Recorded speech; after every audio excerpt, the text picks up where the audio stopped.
Hi, this is Allison Pryor, and today is October the 30th, 2021, and it's Halloween, isn't it? Halloween weekend. So tomorrow's the official Halloween holiday, so I guess all the kiddies will be coming to the door looking for the candy. But today I wanted to come on for a few minutes and give you some tips on your acrylic paintings. And if you're new to painting, then these tips will help you. If you're not new, if you have a few years experience, and still have tips that can really help you a lot. So, you have a listen and see if any of this helps you. And I'm going to give you my first tip, okay? So when you're using your paint, your acrylic paint, I know it's hard to know what to buy. It's trying to figure out what should I buy because you don't want to waste money. So you look for what brands are the best to buy. So a few tips is look at paint that's in tubes, and Liquid X is one. Liquid X is nice because it flows nicely. It has big tubes of paint, and they're plastic big tubes, and I find those really, really good.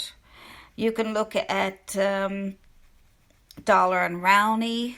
Paints are good. There's all kinds of them out there, and I suggest to you, because I can name off a dozen, but I suggest to you that you look up Google and just Google what are the best brands of acrylic paints, because I might miss a few. So that's a tip. Just look, do some research, do some of your own research, because you can listen to me, but I might miss something. So I'm just going to tell you my favorites and what I think works. So make sure that your paints are not too transparent. I know it's hard when you're buying them because you don't know what's transparent, but a lot of them say it on the bottle if they're transparent or opaque. So I would buy the opaque paints because that way you can make them transparent yourself. If you end up buying paints that are transparent or too transparent, well then you can make them opaque. And here's how you can do it. This is a tip for you.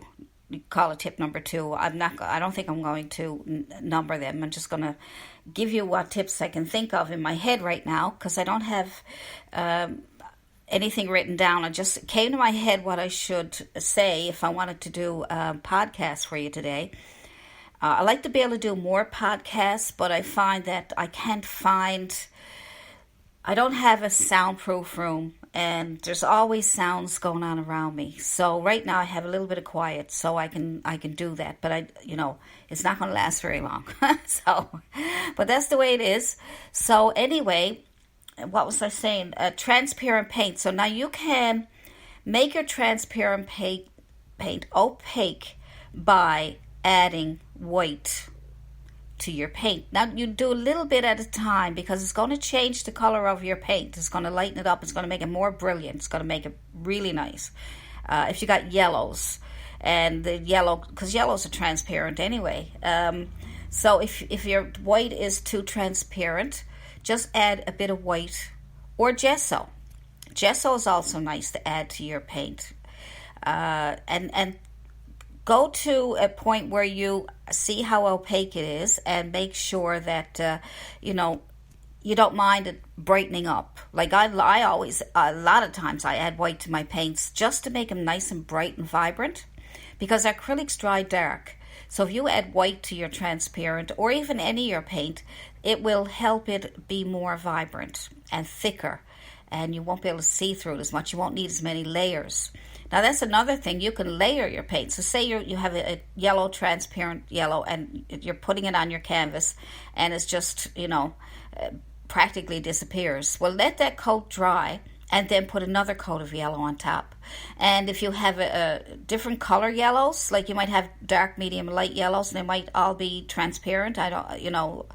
Maybe one might be semi-opaque. Add them to make one yellow. Right? And that way that'll thicken up really nice so it won't be as transparent. And then you can also, like I said, layer your paints. If you have one yellow and it's transparent, let that dry and then do another layer over. You might have to do 3 or 4 layers. But there's ways around transparent paint, okay? So these are several ways that you can make your transparent paint more opaque and thick and cover up what's underneath it, okay? if that's what you want.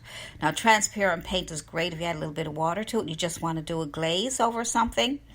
If you have a color that's you want to is too bright or you want to change it a little and you want to do a glaze over it to change it up or make it prettier or whatever, then you can add water to your transparent paint or any paint, and that way you'll have so it's easier to make it transparent than it is opaque. But these tips will help you get transparent and opaque paints. And let's see what else I have here for you. I did make a couple of notes, but I don't have anything. A lot of this comes right out of my head.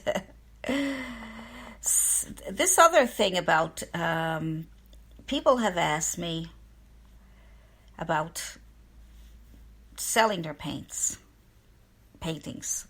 They want to sell their paintings, but they don't feel they're good enough.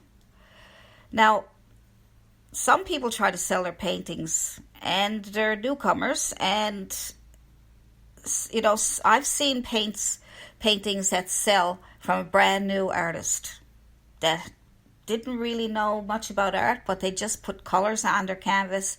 They did a painting and it sold. Because why? Don't you have to have tons of experience and know what you're doing in order to sell your paintings? No. You can be brand new at it, or you can be 30 years at it. And if people who are on the 30 years may not sell a painting. And the people who just brand new might sell all their paintings. It depends on the painting itself. It depends on the colors, which is the biggest factor. Just the colors and how to put together and how it stands out.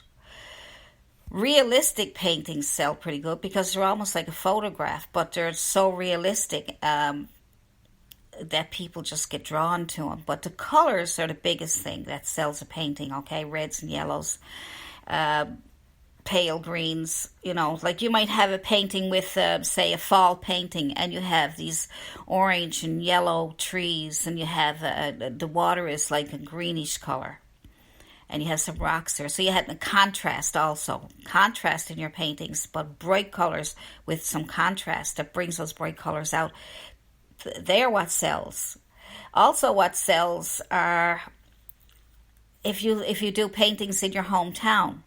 You know, you have memories of things that you did when you were younger. People look at your painting and say, that's my house.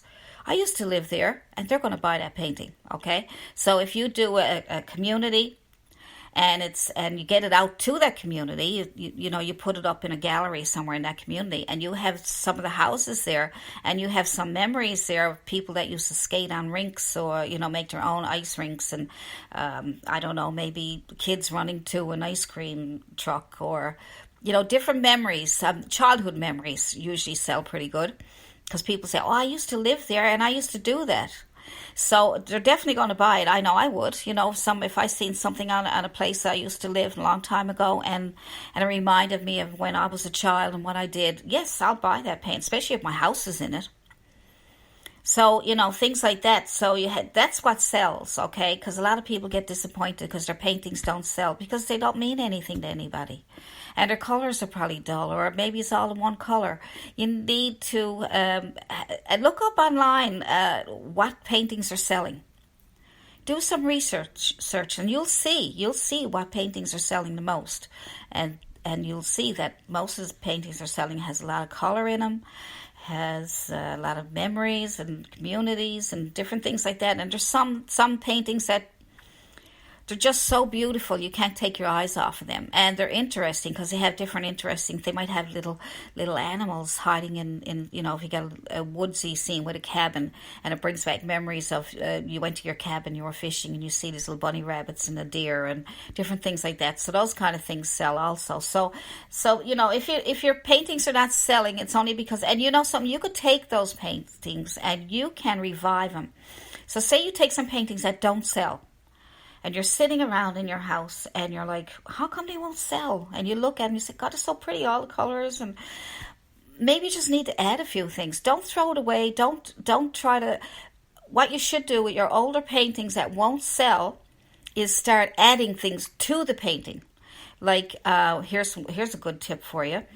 You got acrylic paintings. Take out some oil paints little tubes of oil paint. You only need a few, but go out and buy a few tubes of oil paint, and just get the primary colors is all you need: red, yellow, and blue. And then what you can do is you can take those three colors and you can mix your own colors. So say you have some red roses in a field, and they're kind of dull because the acrylics they're so hard to get these colors vibrant. Take the red oil paint and paint over your roses. Put it on there. Don't change the shape of your roses. Just paint it exactly as you have it painted, but put red on it, oil, and you will be amazed at how beautiful those reds will come out. And say if you got yellow flowers, or you have a child dressed in a yellow sweater and it's dull, it doesn't jump out at you. Take the yellow paint and repaint that sweater or those flowers yellow with the oil paint. You don't need to do the whole painting. You just pick out parts that you want to jump out. And once it jumps out at you, then it's going to enhance the whole painting. So try that. And like I said, don't do the whole painting in oil. Not unless you want to. But I mean, that's, you don't really need to. You just and it makes it interesting that there are some dull points in there, and then as you come forward. So look at the things that are forward in the foreground that you can enhance to make, because that's where the first place your viewers are going to go is in the foreground. They're going to start in the foreground first, and then they're going to work around to the back and work around the painting, and they're going to so make sure that the colors you're putting in with oil is separated throughout the painting, so that it brings their eyes all over the painting and keeps their attention. Especially if you got a focal point. You got a focal point, like say a little cabin on the side. You can brighten that up with some oil paint. Maybe make some a light shine on it, or on the grass or on the snow. See where the sun is coming in, and really brighten up that area with oil paint. So adding oil paint to your acrylics is a wonderful way to help sell your paintings also, and make them beautiful. And if you're doing YouTube videos, that's also another way to show people how you can enhance the painting. Another way is to take your acrylic paintings, and if you have a landscape, you can always add a deer or a dog or some animals or people to your painting to give it more interest. Because it might be just a boring painting. It might be just a few trees, a bit of grass, and a few little flowers. Boring, you know what I mean? Like, it might be boring depending on what way you got it laid out, or, So you can always add a path even. And then you can have a fence, paths, fences, animals, people. Very popular, easy to sell, and colors. Like I said, enhancing your colors. So that's a few tips for you there on selling your paintings. So there's so many things I could talk about, honestly. I just have so many things I want to tell you, but I can't tell you all in one podcast, because I have so many out there. You can listen to them all, and even if you only get one or two things from each podcast, that makes me really happy, because I'm trying to put in as much as I can. And sometimes something jumps in my head and I'm like, oh yeah, tell them about that. Tell them before you forget. And sometimes I'll write it down so I won't forget. So what else do I have for you? Let's see. And don't forget, if you're trying to sell, that you do have to promote your paintings, let people know you're selling them. So get on all the social medias you can and put them out there, okay? So it's just something I meant to mention, but I'm not going to, no need to go too elaborate into that, because I think I already have a podcast where you can advertise your paintings for sale. Let's see what else we have. I don't have big, some people say, well, I can't sell my paintings. What else can I do? Well, you can do commissioned art. That's like selling a painting. That's the same thing. Somebody gives you a picture to paint. That's a painting, and you're selling it to them. So commissioned art is good. If you're not really good at portraits and things, stay away from that. But if you're good at landscapes, which is fairly easy, then put out something on social media that you love to do. You do commissioned landscapes, and you can show them some pictures of ones you already have done. Put out your best ones. So that kind of thing helps, You want to get encouraged. You want to get excited. I mean, sometimes you can't get motivated. I find that if I if I can't get motivated, if I just have a day where I'm, I'd like to paint, but I'm not really in the mood, or, what I do then is I'll go through my art books and I'll look at YouTube videos and things like that. And if I'm not in the mood for that, then I won't do anything at all. I just let my day slip by. But not one day passes by that I don't have art on my mind, or I'm thinking about art, or I'm thinking about podcasts and YouTube videos and social media advertise, so I can advertise my art and let people know I'm on YouTube and Instagram and all that stuff. So there isn't a day that goes by that I don't. But there are some days, but there are days that I might not want to get up and actually paint. But I will actually probably go through my art books. So probably write down a few notes for my next podcast, things like that. But there are some days that I just sit down and watch a movie on TV, do some house cleaning, go shopping, so don't feel guilty if you don't do art every single day. For me, it's different because I'm doing YouTube videos and people are depending on me, or not depending on me, but they're looking forward to me putting up some new paintings and giving some new ideas and things. So I like to keep on top of that.